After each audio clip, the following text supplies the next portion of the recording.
Bonjour et bienvenue dans le monde du Guaro Loco. Aujourd'hui, on va faire quelque chose de spécial. On va voir tout le processus d'impression que j'utilise pour imprimer une pièce 3D. Alors, je vais imprimer un support à banane qu'on avait besoin. Je vais l'imprimer sur ma Tornado avec un nouveau filament que je n'ai jamais utilisé. C'est un filament de 3D Printing Canada. C'est du 1.75 plastique Silk Yellow. On va regarder la couleur. La couleur a un jaune intéressant. Il est jaune soyeux. Alors, ça va bien avec les bananes. On va passer à travers toutes les étapes du début jusqu'à la fin. Alors, ceux qui n'ont jamais fait d'impression 3D ou ceux qui en font et qui veulent voir comment moi j'utilise, c'est quoi les techniques que j'utilise, bien, vous allez pouvoir voir le processus dès le début, en plus avec un nouveau filament. Ceux qui ne connaissent pas du tout l'impression 3D, vous allez voir qu'est-ce que ça implique d'imprimer une pièce du début jusqu'à la fin. Alors les prérequis, c'est d'avoir une imprimante 3D et du filament et un ordinateur. C'est pas mal les prérequis que vous avez besoin. Je pense que si vous êtes là, si vous écoutez la vidéo, c'est que soit que vous en avez une ou que vous voulez en avoir une. Alors, normalement, vous devriez avoir les prérequis. Pour ceux qui ne connaissent pas la Tevo Tornado, c'est un clone de la CR10. Très bonne imprimante. Le bed chauffe rapidement. C'est pas une imprimante nécessairement bas de gamme. C'est une imprimante qui vaut environ 450 $ canadiens, dépendamment des options qu'on met dessus. L'avantage de la Tornado sur la CR10, c'est principalement le bed qui chauffe extrêmement vite. Alors, la CR10 a des bons côtés aussi, mais là, étant donné qu'on imprime sur la Tevo Tornado, alors c'est d'elle que je parle. Première étape est de déballer le rouleau de filament. Pourquoi le filament est emballé sous vide? C'est simple, parce que les filaments absorbent l'humidité. La plupart des filaments absorbent l'humidité, et puis lorsque le filament a absorbé l'humidité, il devient cassant, il devient un petit peu plus dur à travailler. Moins bonne adhésion, moins bonne qualité d'impression.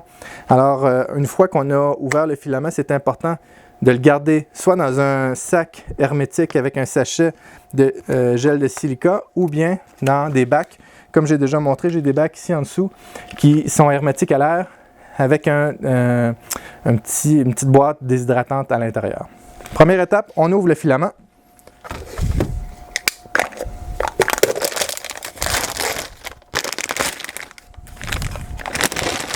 Alors on peut recycler le sac. 3D Printing Canada met toujours un petit sachet de gel de silica dans ses impressions. On peut le garder ou on peut s'en débarrasser, mais c'est marqué qu'on peut le jeter, mais on ne peut pas le manger. C'est important. Maintenant, si on regarde l'emballage ici, je vais l'approcher de la caméra, on voit qu'il y a un cellophane autour. C'est super important que le filament ne se croise pas. Vous voyez ici, il y a des endroits pour passer le filament. Si votre filament est croisé, comme ça, et puis vous faites votre impression, votre filament va finir par coincer puis ça va ruiner votre impression. Alors c'est super important de jamais perdre le bout du filament de vue. Si vous le perdez de vue, il peut se croiser, il peut passer en dessous, par-dessus un autre filament, puis en plein milieu d'une impression, vous allez voir votre filament coincé. Alors gardez tout le temps le bout du filament dans vos mains, sous vos yeux ou dans le petit trou prévu à cet effet. Alors on va enlever la petite pellicule. On va essayer de l'enlever.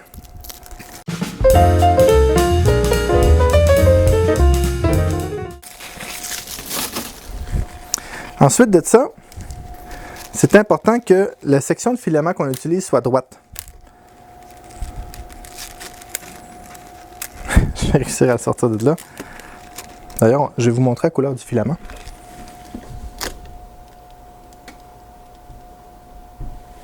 Très belle couleur.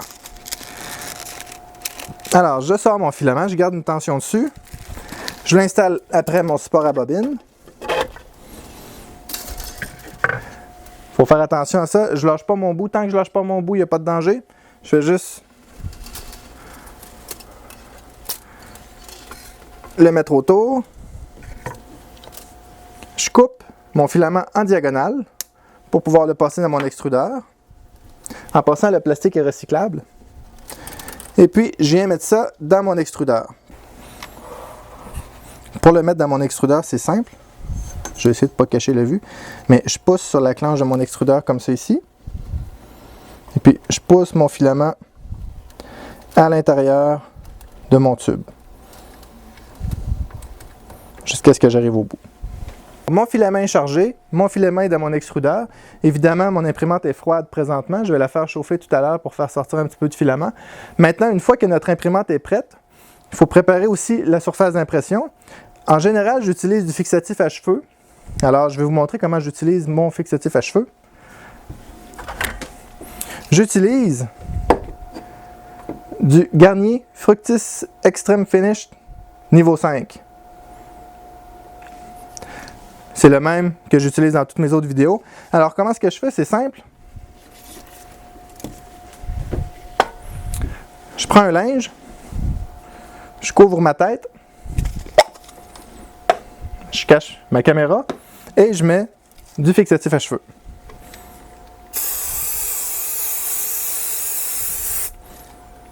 Je mets du fixatif à cheveux à l'endroit où est-ce que je vais imprimer. Normalement, j'imprime au centre de mon bed. Alors, j'en ai mis au centre de mon bed. Ma pièce n'est pas très grosse. J'en ai mis pour couvrir la surface que je vais imprimer. Si je ne sais pas à quel endroit je vais imprimer ni la grosseur de ma pièce, je peux attendre, avant de mettre le fixatif à cheveux, de voir à l'ordinateur où est-ce que ma pièce va être située. Une fois que ça c'est fait, je vais laisser mon fixatif à cheveux sécher. Et puis, je vais aller à l'ordinateur. Je vais préparer la pièce, on va voir comment est-ce que je fais pour la préparer dans Simplify 3D. Puis ensuite de ça, on va commencer l'impression. Dans Simplify 3D, la première des choses est d'ajouter un processus. Ici, mon interface est en anglais. Je suis désolé pour ceux qui utilisent l'interface en français, mais j'ai appris à l'utiliser en anglais. Alors, pour aujourd'hui, j'ai continué en anglais. Alors, je vais choisir ici mon imprimante. Ici, c'est ma Tornado avec le Bell Touch. Mon processus est ajouté ici. Ici, j'ai ma surface d'impression qui représente la grandeur de mon bed. Maintenant, je vais faire CTRL-I et je vais prendre le fichier STL. Le fichier STL, je l'ai pris sur Thingiverse. On peut les télécharger, on les télécharge en zip et on les décompresse. Alors, Banana Launcher, c'est la pièce que je vais imprimer. Parfait. Ensuite de ça, je vais regarder ma pièce pour voir si j'ai des endroits que j'ai besoin de support. Ou des impressions, des endroits où l'impression pourrait être difficile. Ici, c'est une impression assez simple. Si je regarde au niveau de ma pièce ici, je crois que je peux l'imprimer sans nécessairement mettre des supports. Alors, on va considérer que je n'ai pas besoin de support. On va faire une impression simple. Alors, ce que je fais, je viens dans mes processus et puis je vais passer à travers mes différents paramètres rapidement. Je ne vais pas passer une journée au complet à expliquer tous les paramètres, mais les paramètres importants. Alors, la rétraction, ça permet de reculer le filament entre chaque déplacement pour éviter qu'il y ait des petits filaments. Ici, il est à 5 mm, à 50 mm par seconde. C'est parfait. Mon extrudeur, c'est un 0.4 mm avec un multiplicateur de 1 avec une grosseur d'extrusion de 0.40. Alors, c'est les valeurs par défaut que je garde. Maintenant, je vais imprimer avec une couche de 0.2 mm. Je veux 3 couches de dessus, 3 couches de fond. Normalement, ici, c'est à 2, mais étant donné que je veux que ma pièce soit solide, je vais mettre 3 couches de périmètre. Parfait. Ma première couche, je veux qu'elle soit à 80% de hauteur. Autrement dit, au lieu d'être à 0.2, il va être à 0.2, il va être à 0.16. Il va envoyer 100% du plastique. Autrement dit, ma première couche va être un petit peu plus écrasée pour bien coller sur mon bed à 50% de la vitesse. Si je regarde ici au niveau de mon skirt, alors ici, je veux que mon skirt soit à 3 mm. Le skirt, c'est la ligne, je vais tasser ça ici, il va imprimer une ligne autour sans toucher à la pièce. La raison pour laquelle j'imprime ça, c'est pour m'assurer que lorsque je commence à imprimer, que mon imprimante est prête à imprimer, qu'il y a du plastique dans ma pièce. Et puis, je vais simplement faire 2 tours. Ma pièce est assez grande. Si j'aurais une petite pièce, je lui demanderais de faire 3 ou 4 tours. Mais là, je lui demande juste de faire 2 tours. Au niveau du remplissage, j'ai 20%. Je veux que ma pièce soit solide. Alors, je vais le mettre à 50%. 50%, ça fait une pièce très, très remplie. Étant donné que mes parois sont minces, je ne pense pas que ça va faire une grosse différence, mais je veux que ma pièce soit résistante. Ça va être très rare qu'on va mettre une pièce à 100%. C'est relativement difficile d'imprimer à 100%, ça prend une bonne calibration. Mais dans ce cas-ci, je n'ai pas besoin de remplissage à 100%. Si je regarde au niveau de mon refroidissement, on voit ici que mon matériel, c'est du PLA. Alors, la première couche, pas de ventilateur. Deuxième couche, 100% des ventilateurs. Au niveau des G-codes, c'est les options par défaut, tout est correct. Mes scripts, ils sont déjà là aussi. Maintenant, au niveau de ma vitesse, j'imprime à 80 mm par seconde. Je vais l'imprimer un petit peu plus vite, je n'ai pas besoin de qualité. Alors, je vais mettre 100 mm par seconde. Wow! Pas 1000, mais 100 mm par seconde. Je vais l'imprimer un petit peu plus rapidement. Ce que ça va faire, il va peut-être avoir un peu plus de ghosting, mais ça va aider pour mon overhang. On ne le voit pas ici, mais où est-ce qu'il y a mon trou ici? Maintenant, si je regarde au niveau du bridging, le bridging, c'est quoi? Je vais faire OK là-dessus. C'est ici. L'espace ici est dans le vide. Alors, je vais lui dire comment je veux qu'il gère l'impression dans le vide, autrement dit qu'il n'y a pas de support en dessous. Alors, au niveau de mon bridging, à partir de 5 mm², il va considérer que c'est du bridging. Alors, ici, il va... Qu'est-ce qu'il fait déjà? Oui, dans le fond, il va épandre la région de contact de 0,20 mm pour s'assurer qu'à chaque bout, le filament est bien collé. J'imprime 100% de la quantité de plastique, puis à 50% de la vitesse pour que le plastique ait le temps de refroidir. Ces paramètres-là, ce n'est pas des paramètres universels. Ça va dépendre de votre pièce, ça va dépendre de votre imprimante, ça va dépendre de votre filament aussi. Et dans Advance, ici, je m'assure qu'il est à Allow Single Extrusion Wall et Allow Single Extrusion Fill. Ce que ça va faire, ces deux paramètres-là, c'est que si ma pièce ici manque d'espace pour, par exemple, un cinquième périmètre ou quelque chose comme ça, il va prendre un des périmètres, il va le faire plus gros pour remplir l'espace manquant. Peut-être qu'on va le voir, je ne l'ai pas encore essayé. Alors, on fait Prepare to Print. Si on regarde maintenant ma pièce, puis on la découpe,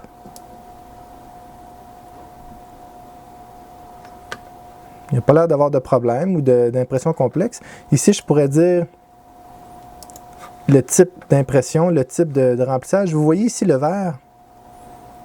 Alors, les Allow Single Wall Perimeter, là, ces choses-là, bon, ben, c'est ça ici, c'est ce qui est en vert. On le voit-tu ici?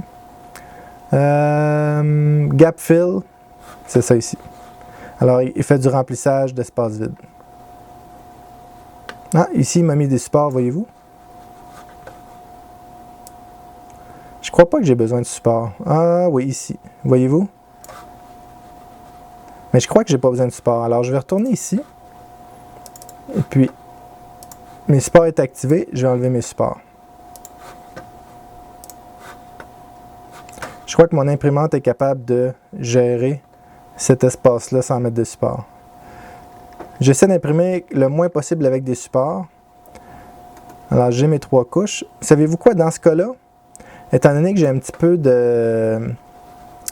d'overhang, je vais réajuster mes couches de dessus et de dessous à 4 pour être certain que j'ai une bonne adhésion, que j'ai une bonne impression. Ça ne prendra pas beaucoup plus de temps, ça va être plus résistant. Alors, je devrais avoir mes 4 couches ici. Alors, 1, 2, 3 et 4. Parfait. Ça me dit ici que ça va prendre 1h19, que ça va me coûter 91 cents à peu près. Alors, une fois que j'ai fait ça, je la sauvegarde. Je vais l'appeler bananalauncher.gcode. Ensuite de ça, je vais partir mon imprimante et puis je vais uploader ça sur mon Octoprint. Alors ici, j'ai mon Octoprint.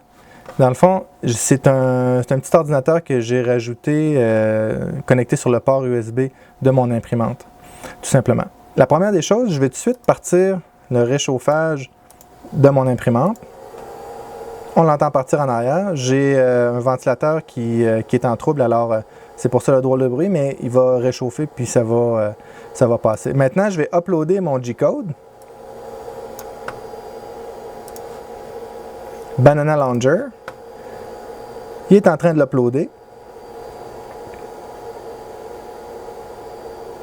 Et puis maintenant, on va aller du côté de l'imprimante. Mon imprimante est en train de chauffer. Et puis, ce que je vais faire, vous vous souvenez que j'ai mis le filament dans mon tuyau, mais je ne l'ai pas poussé. Alors, je vais manuellement tourner mon extrudeur pour faire sortir le filament. Je n'ai pas encore envoyé mon impression à l'imprimante. Alors, je vais faire avancer le filament comme ça. Alors, le filament sort. Je vais juste m'assurer qu'il n'y a pas de bulle d'air dans ma tête.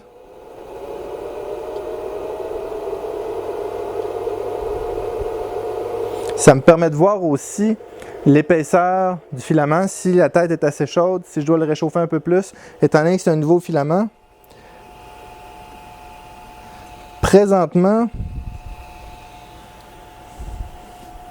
voyez-vous comment le filament sort? J'ai l'impression qu'il faut que je fasse chauffer un petit peu plus ma tête.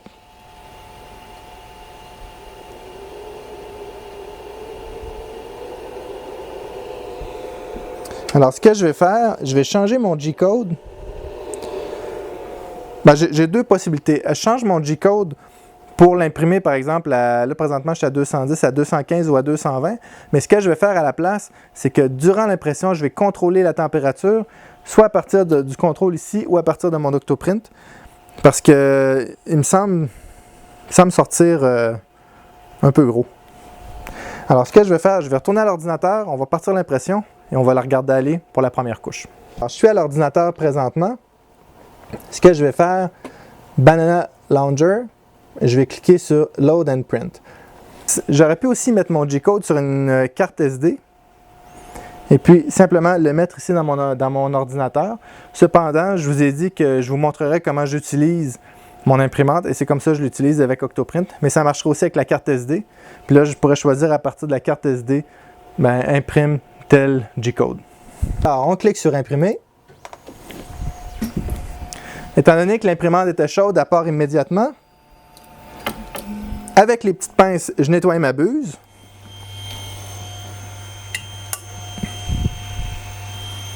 On va regarder l'impression maintenant.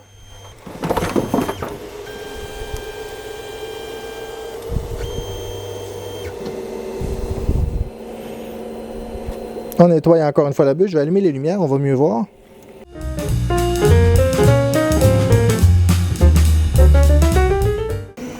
Alors ça, c'est le contour que je vous parlais de 3 mm qui s'assure qu'il y a du plastique dans la buse.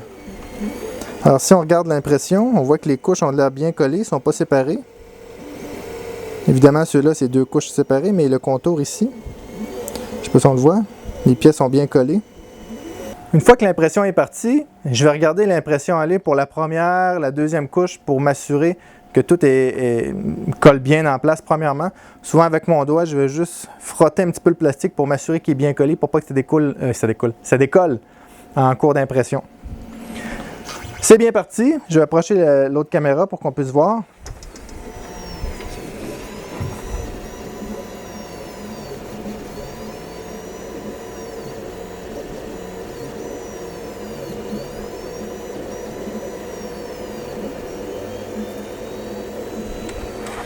Pour le reste, l'impression, l'avantage avec Octoprint, c'est que j'ai une petite caméra ici qui est reliée à un Octoprint en dessous de mon imprimante. Ça va filmer l'impression.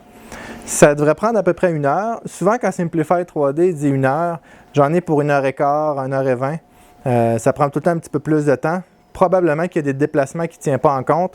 Il ne doit pas tenir en compte non plus le jerk et l'accélération que j'ai de configurer dans mon imprimante.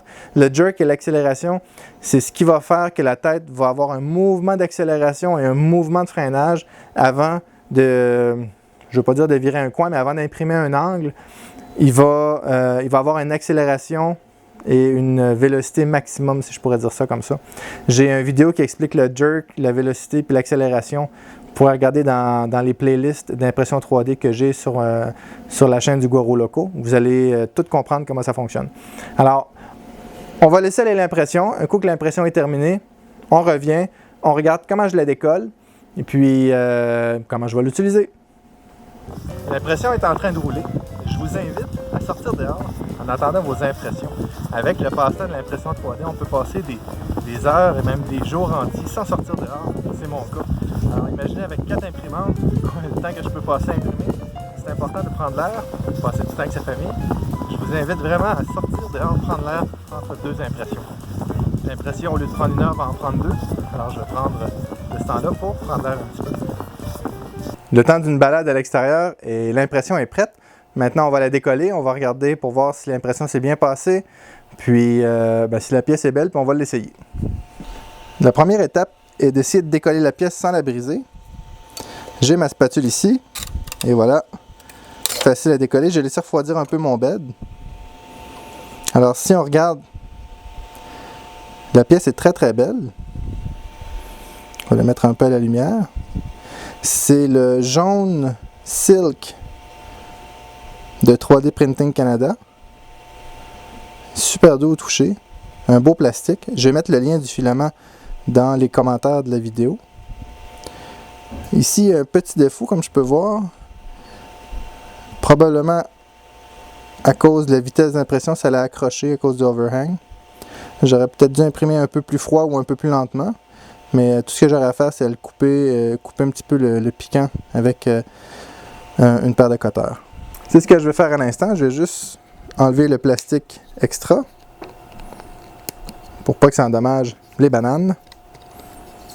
Puis, je peux prendre une lime, simplement pour finir ça ici, pour pas endommager les fruits, pour que ce soit doux, et voilà. C'est l'avantage du plastique, très facile à limer. D'ailleurs, je vous recommande de vous acheter des petites limes comme ça pour travailler les pièces au besoin.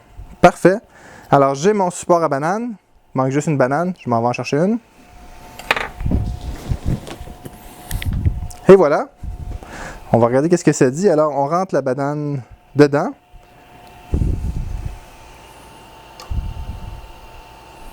Et voilà, c'est un repose-banane. J'imagine que je peux changer l'angle aussi. Je vais fermer la lumière. Puis je vais la prendre avec la caméra un petit peu plus proche.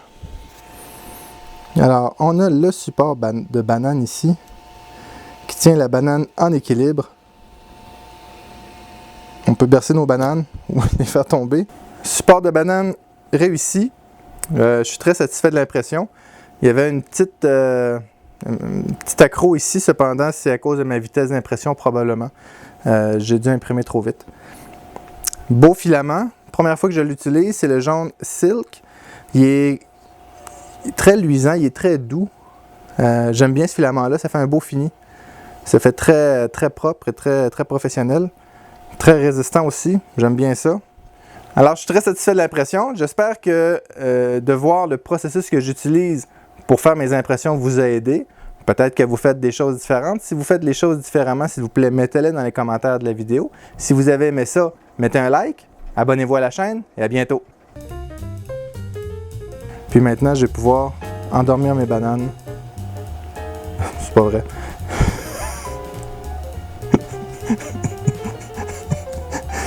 Il est tard le soir. Il est présentement à 10 h le soir. Je viens d'aller me promener dehors, alors excusez mes niaiseries.